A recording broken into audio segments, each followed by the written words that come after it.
Homeschool parents, this is a message for you. As a homeschooler, I know you work hard for us. You have many different things to manage. Our Thinking, Feeling, Willing program is your roadmap to a successful Waldorf homeschool journey. Gain the confidence you need to be the teacher your child wants and transform your homeschool experience. Homeschooling with Waldorf Essentials is one like no other. You not only have curriculum options, you can also add our Thinking, Feeling, Willing program onto your curriculum. What's in the Thinking, Feeling, Willing program? Rhythm, inner work, temperament, the Waldorf curriculum, learning and strengthening your skills in music, circle time, form drawing, handwork, painting, drawing, modeling, festivals, reading, writing, spelling, eurythmy and movement, and our bonus content. Something else you'll get when you join Waldorf Essentials that you will not find anywhere else is the community, and we all need that as homeschoolers. This is your invitation to fill your cup. We know you're rooting for us. We are rooting for you too. Welcome to this week's podcast. I'm so excited to have Erik here with me. He's not been in a podcast with me for a while, but the reason why we have him here today is because we're talking about public speaking. And he did a public speaking course for us over at Seasons of 7 last year, and it's actually turned into a regular thing where we have a regular teacher that's working through that lesson block. But we're going to talk today about why we think it's important that we give teenagers this public speaking conversation and the lesson block, and sort of why it's important to bring it. So thank you so much for coming today and being part of this. I really could just wrangle him whenever I want because he's here. But it feels nice to have you here with this because you can share your experiences too. So just like our other podcasts, we're going to do this in 2 parts. We'll start with the beginning. We'll talk about just sort of like what the basics would be that you would want to cover and why. And then in the second part, we're going to dive deeply into what you did and maybe even things that you wish you could have done, as we're talking about teenagers. But I think in this first section, I think it's really important that we discuss when this lesson block is appropriate. So it's not appropriate for a 9-year-old. No. It's not appropriate for a 12-year-old. It is appropriate for a child after the intellect has been born, so after age 14. And we put it, the place that it sits at Seasons of 7 is in that 10th grade year. So when the child is about 16 years old, and that's when you taught it last year, was that when they were 16. And the reason why it's so important is because you don't want to do it beforehand because they have opinions that are not necessarily based in reality, especially if we're doing things right. We're not making them open to too many things. We're not. Yeah. So this space that happens after 14 happens because developmentally they are seeing the world differently. They're hearing our political conversations or our conversations about happenings of the world, and they want to have a conversation about it too. Like, we've, as of the recording of this, 4 out of our 5 children have gone through that phase. And it's like a really big change that you can see in them as it just starts to turn.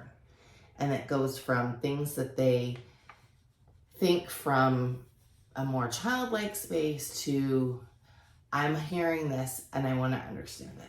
Mm-hmm. And what would you say, you really were focusing on when you were putting this together as far as their age group and, sort of how you put that space together when you were teaching it?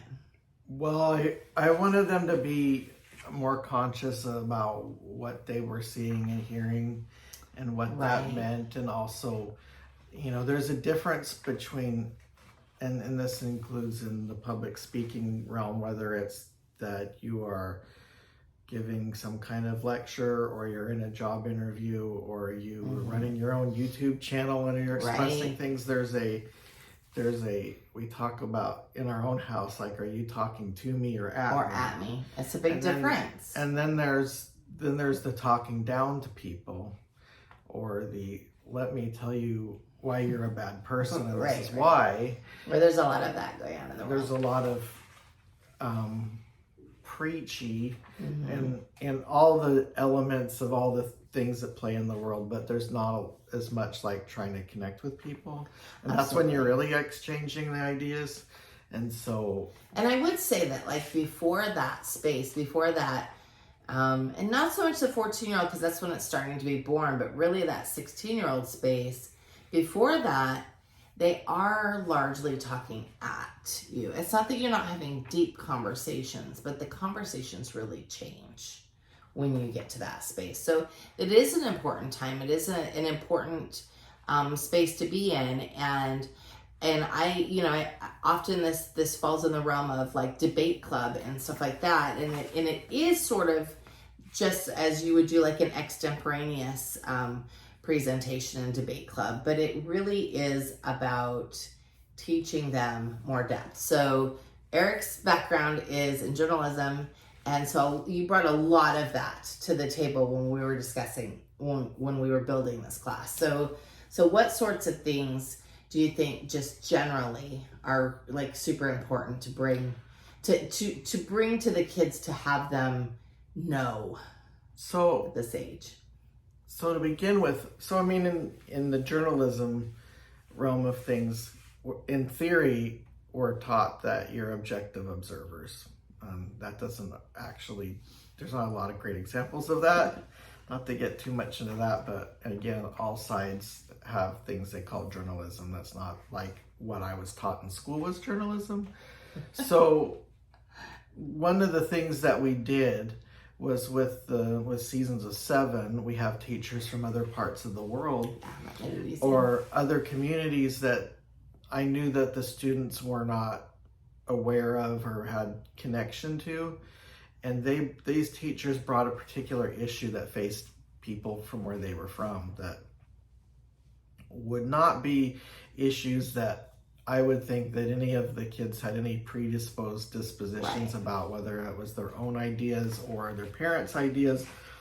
So that's like the first step as you're teaching this. Yes. And we'll talk more in the other section on, what exactly things we brought and why we brought them and how we brought them. But really, as you're bringing this forward, as you're starting to build your own public speaking lesson block for a child of this age, you really want to bring them something that they don't already have opinions about. Yes. And something that maybe you don't have opinions about too, because you don't want your opinions about something to become part of, what it is that they're researching. It's important that they research a topic for this purpose without bias, and bias is everywhere. Oh, absolutely. And so, I mean, one thing that I think probably is not unique to what we taught was I went and found famous speeches in history. Right. And had them watch it and tell me what they thought was effective or not effective. And I threw in some ones that were obviously like somebody dropped the ball. I mean, and it was a variety. Which ones did you pick? Do you remember? So there was like a JFK one, and there was a Martin Luther King one, and there was even an Adolf Hitler one, and it wasn't done because I'm trying to promote that. It was done to say, well, this was somebody that was extremely successful with his public speaking. And what did that speech make the people feel? Yeah, and granted, while nobody could speak German because there weren't subtitles, I was like, look at his body language. I mean, one question was if somebody was presenting themselves that way, is that something that people would respond to now, or would it turn them off, and things like that. And so we looked at a variety of these things that people consider like influential speeches, and I went and found some things from some movies and TV shows, and I asked them to look for examples of speeches and why they thought they were good. I said, I want you guys to bring me a good example and a bad example. And no, I think that's great, because they really have, especially at 16, this is another reason why you wouldn't do this with a much younger child, but at 16, they're exploring media in a way that they've not done before. And so they're going to have examples of speeches that they thought were great that really spoke to them as a teenager, but then also hopefully some bad examples too. Were there any that they brought you and you were like, oh, that's a really bad speech?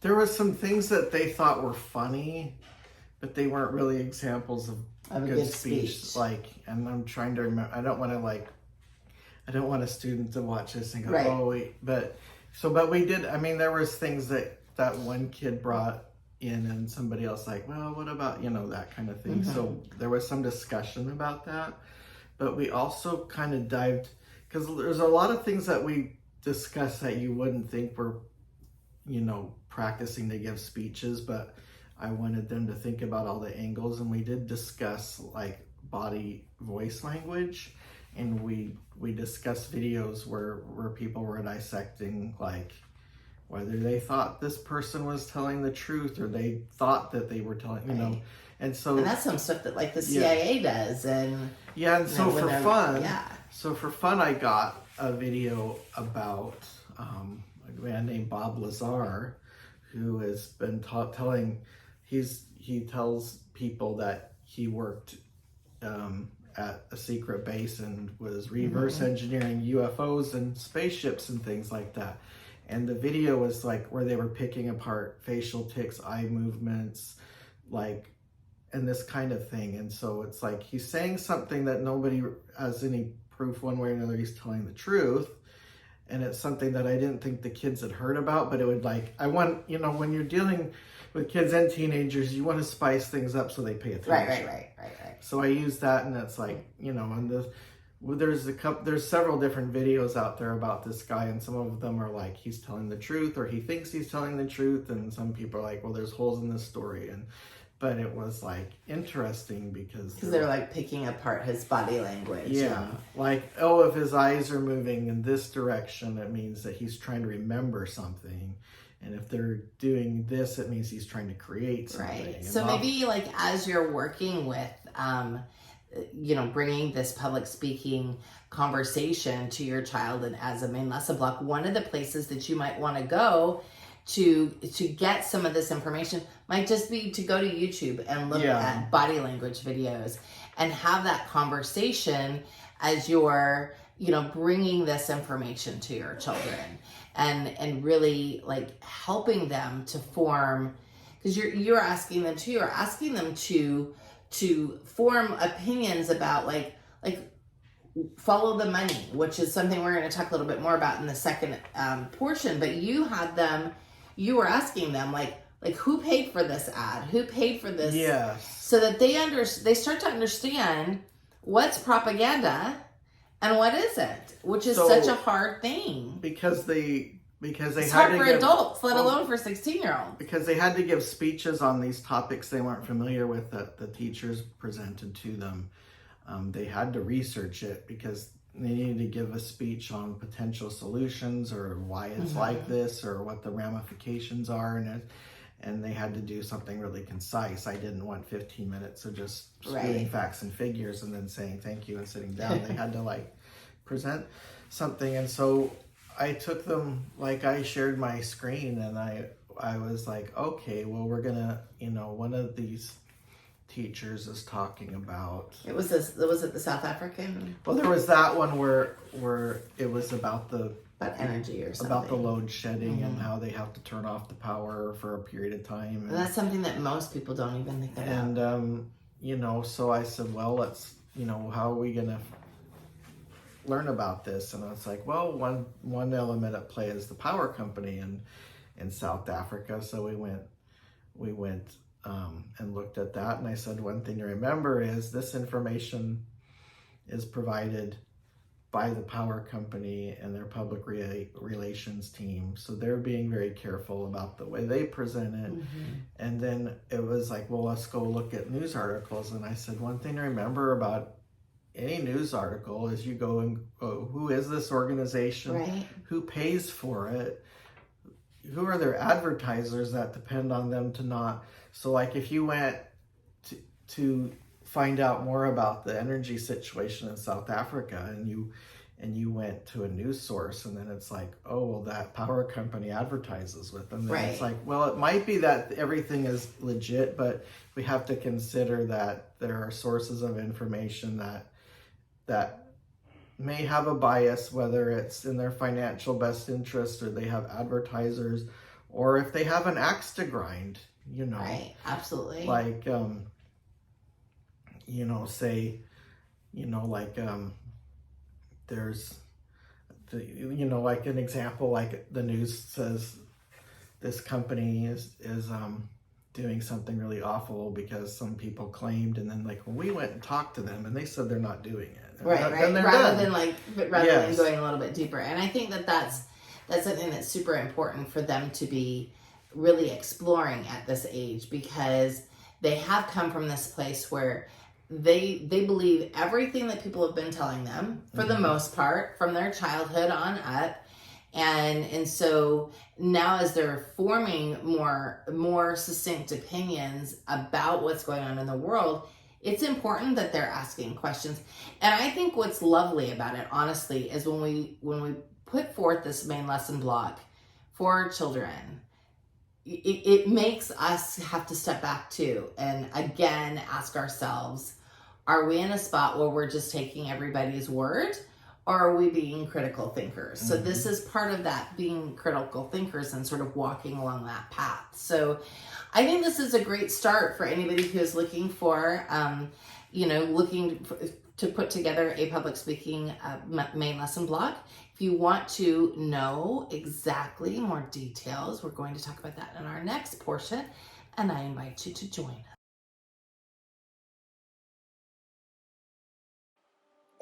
The vision of education has changed. More and more families have seen the benefits of homeschooling and are choosing a different life. Our desire is to bring together qualified teachers with families who are yearning for a Steiner-centered experience. We are a worldwide virtual school. Our goal is to give every child the opportunity to have a true Steiner-centered education at an affordable price, all while allowing families the flexibility to follow their passions. We invite you to attend our question and answer, or send us an email with all your questions, and start envisioning how Seasons of 7 can help your family live their best life.